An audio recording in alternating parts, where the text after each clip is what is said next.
So class, who among you can guess our lesson for today? Okay, I guess none of you can guess our lesson for today. So I'm going to introduce you our lesson for today. So it's all about fricative sounds. So when we say fricatives, are you familiar with fricatives? Okay, you're not familiar. So I'm going to state the meaning of it. So when we say fricative, it is a consonant sound that is made by forcing air through a narrow space. So fricative sounds has voiced and voiceless, and so there are 9 English fricative sounds. So the first one is the V sound. Number 2 is F sound. Number 3 is the voiced TH sound. Number 4 is the unvoiced TH sound. Number 5 is the Z sound. Number 6 is the S sound. Number 8 is the SH sound. And number 9 is the H sound.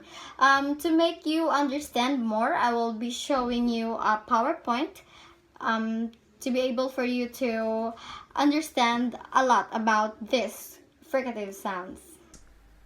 Fricatives are sounds that happen when air is passed through a small gap in your mouth, causing turbulence. The air is never fully blocked. Think of friction. Affricates, on the other hand, begin as a plosive and end as a fricative. Just like the plosives that we talked about in the last video, these consonants come in pairs. One in the pair is voiced and one is voiceless. Remember, you can check if a sound is voiced or voiceless by placing your finger on the front of your throat. If a sound is voiceless, you won't feel anything, but if it is voiced, you will feel a vibration. So now we've categorized them in terms of voicing, let's look at the places of articulation. That means where in the mouth the sound is physically produced. These two are known as the labiodental fricatives, and as the name suggests, involve the teeth and the lips. F is the voiceless sound of the pair, seen in words such as fish, fire, and frog. V is the voiced, seen in words like vine and vulture. These sounds are really interesting. Well, I think so anyway, because they're not as common as you might think. We have them in English and Icelandic, but these sounds are completely foreign to other Germanic languages, and their symbols can be unfamiliar too. These are dental fricatives, sounded out by placing your tongue between your upper and lower teeth.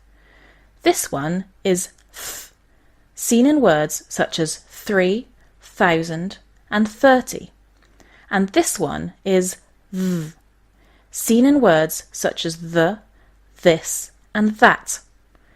They're pretty close, but if you do the voicing trick, put a finger on the front of your throat, you should be able to feel the difference.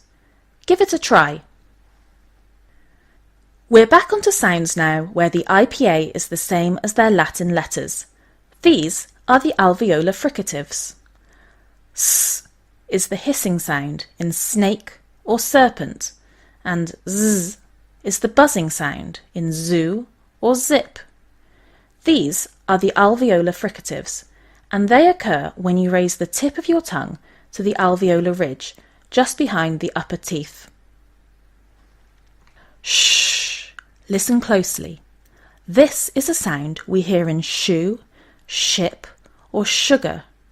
Zh is the sound that we see in words like zhuzh or kaj, or one of those words that no one can really agree on how to spell. We also see it in words like treasure and measure.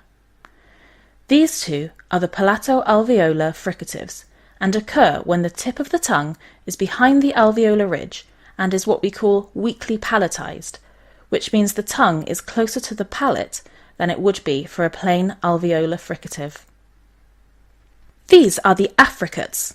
Remember the difference between a fricative and an affricate. A fricative is air being pushed through a small gap, whereas an affricate is a plosive followed by a fricative. These are ch and j, like in church and change and jam. It's strange to think of ch as being a t followed by a sh, but if you listen extremely closely, you can hear where the plosive is followed by a fricative. Try it yourself.